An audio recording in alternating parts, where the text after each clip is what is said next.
अस्सलाम वालेकुम। Group stage के तमाम मैच ख़त्म हो गए और पाकिस्तान और इंडिया का फाइनल होने लगा है 28 तारीख को। और पाकिस्तान किस तरीके से फाइनल में पहुंचा है ये ना मुझे पता है और ना आपको पता है कि कुदरत का निज़ाम ही पाकिस्तान को हमेशा धकेल देती है आगे। और पाकिस्तान इस बार भी कुदरत के निज़ाम के भरोसे जो है ना पाकिस्तान चला गया फाइनल में।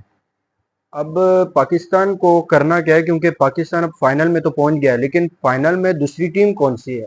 दूसरी टीम है इंडिया, जो कि इस ये पूरे एशिया कप में एक भी मैच नहीं हारी और पाकिस्तान अपने 2 मैच इंडिया से हार चुका है। तो अब यहाँ पे पाकिस्तान जब जाएगा फाइनल में तो पाकिस्तान के ऊपर बहुत सारा प्रेशर होने वाला है, और प्रेशर जाहिर सी बात है इंडिया के ऊपर भी होगा। मैं ये नहीं कहता कि सिर्फ पाकिस्तान के ऊपर प्रेशर है, पाकिस्तान के ऊपर नहीं होगा। पाकिस्तान जितना पाकिस्तान के ऊपर होगा उतना ही इंडिया के ऊपर भी प्रेशर होगा, लेकिन पाकिस्तान ऑलरेडी 2 मैच हार चुका है, तो यह पाकिस्तान के लिए बहुत बड़ा मसला होने वाला है। क्योंकि पाकिस्तान के जहन में यही रहेगा कि अगर 2 मैच पहले हार चुके हैं, उसके बाद जो पाकिस्तानी प्लेयर ने इशारे किए वो काफ़ी सारी जो है ना कंट्रोवर्सी बनी, काफ़ी मसले बने। उसके बाद पाकिस्तानी प्लेयरों के जहन में ये बात होगी कि अगर हम इनसे फाइनल भी हार जाते हैं तो बहुत बड़ा मसला हो जाएगा और पाकिस्तानी अवाम इनका पीछा नहीं छोड़ेगी, और इनमें से बहुत सारे प्लेयर इस तरह हैं जो कि एशिया कप के बाद ड्रॉप हो जाएंगे टीम से। तो पाकिस्तानी प्लेयरों के दिमाग में इस वक्त बहुत सारी बातें घूम रही होंगी, लेकिन मैं अगर बात करूं तो मैं ये कहूंगा कि इस वक्त पाकिस्तानी प्लेयरों को ये करना चाहिए कि अपना जो पास्ट में हुआ सब कुछ भूल जाएं। ठीक है, एक क्लियर माइंड के साथ मैदान में उतरे। वो भी सामने कोई इतनी बड़ी टीम नहीं है उनके पास। पाकिस्तान को अगर ये मैच जीतना है ना फाइनल, तो सबसे पहले एक ही काम करना है और वो है अभिषेक। अभिषेक को अगर पाकिस्तान ने पकड़ लिया पावर प्ले के अंदर, और अगर शाहीन पहली ही ओवर में अभिषेक को आउट कर गया, तो 50%, 50 में भी नहीं कहूंगा, 60 से 70% मैच आप एक साइड पे कर लोगे।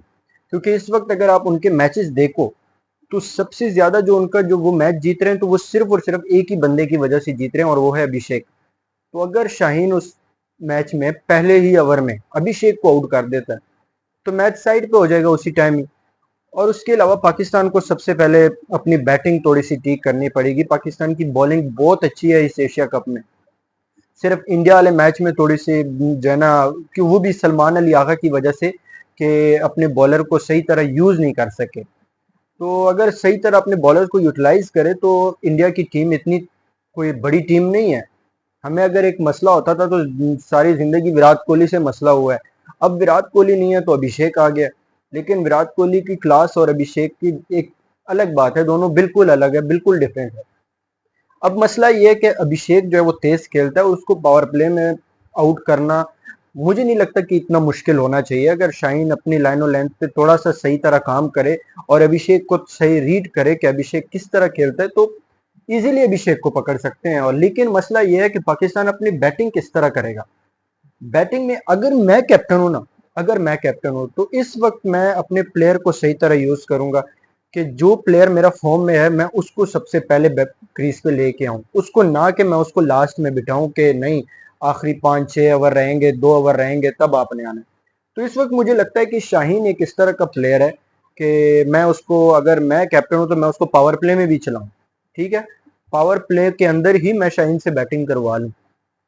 और इधर साइम अयूब बिल्कुल ही जो है ना फ्लॉप जा रहा है।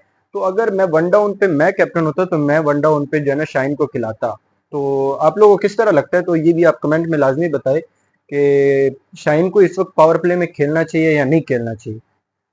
और दूसरी बात ये कि साहिबजादा फरहान को अपनी बैटिंग के ऊपर थोड़ा सा काम करना पड़ेगा। मुझे इस वक्त दो ही बंदे जिन पे मुझे उम्मीद है, भरोसा है कि अगर ये दो बंदों का उस दिन हुआ तो इंशाल्लाह हम इंडिया को फाइनल में आराम से हरा देंगे। एक है साहिबजादा फरहान और दूसरा है शाहीन शाह अफरीदी।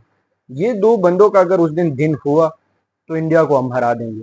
और फ़खर जमान का भी ये है कि वो 2-3 शॉटें तो बड़ी ज़बरदस्त किस्म की मार लेते हैं और उसके बाद काफ़ी जल्दी आउट हो जाते हैं। तो फ़खर जमान से एक बड़ी इनिंग की तवक्को की जा रही है, एक बड़ी इनिंग चाहिए फ़खर जमान से। अगर फ़खर जमान भी टिक जाता है ना तो इंडिया बहुत ही पीछे चला जाएगा इस मैच में, और इंडिया से ये फाइनल जीतना है किसी भी सूरत में। तो मैं तो यही कहूंगा कि 28 वाला मैच नहीं जाना चाहिए आगा जी, 28 वाला मैच नहीं जाना चाहिए। तो अब देखते हैं क्या सीन बनता है। हमारी तो पूरी दुआ है अपनी कौम अपनी टीम के साथ, पूरी कौम पीछे खड़ी है कि इंडिया से जो है ना, बेशक 2 मैच हार गए हैं, वो हो गया है जो होना था। अब फाइनल है, फाइनल जीत जाओ, पाकिस्तानी अवाम सब कुछ भूल जाती है, ठीक है। और उसके बाद मैं एक ये बात करूंगा कि जब आप मैच में जाते हो तो सिर्फ क्रिकेट के ऊपर फोकस करो, ये बाकी बाहर की बातें, ये सियासत हो गया, ये क्या जो जंग हुई है, जो भी हुआ है, वो सब कुछ भूल जाए। जब क्रिकेट के ग्राउंड में जाते हैं, तो जब क्रिकेट खेलते हैं तो सब कुछ भूल जाया करें, सिर्फ क्रिकेट पे फोकस करें। पाकिस्तानी प्लेयरों को मैंने देखा है कि ये सिर्फ और सिर्फ वो जो पुराना जो कुछ हुआ है वही इनके दिमाग में होता है, इशारे वगैरह कर रहे होते हैं, ये भी ठीक है, लेकिन जब आपको लगे कि आप हम मैच जीतने लगे हैं तब बेशक करें। अब स्टार्ट से ही आप लोग ये सब कुछ करते हो तो फिर मैच के ऊपर आपका फोकस ही नहीं होता, तो मैच वो ले जाते हैं, आप सिर्फ इशारे ही करते रह जाते हैं। अब देखते हैं पाकिस्तान और इंडिया का जो फाइनल है 28 तारीख को। मैं एक बार फिर से कहूंगा कि 28 वाला मैच नहीं जाना चाहिए आगा जी, 28 वाला मैच हमें चाहिए। तो देखते हैं क्या सीन बनता है। अब 28 वाले दिन के लिए वेट करना पड़ेगा, और मुझे जितना लगता है कि इंशाल्लाह पाकिस्तान इंडिया को हराएगा। इंशाल्लाह पाकिस्तान इंडिया को 28 तारीख को हरा देगा। तो आप लोग भी बताएं कि क्या सीन है। अगर आप लोगों को कोई बात लगे कि यार ये चीज़ होनी चाहिए, तो वो भी कमेंट सेक्शन में ज़रूर बताइएगा। अपना बहुत सारा ख्याल रखिएगा। अल्लाह हाफ़िज़।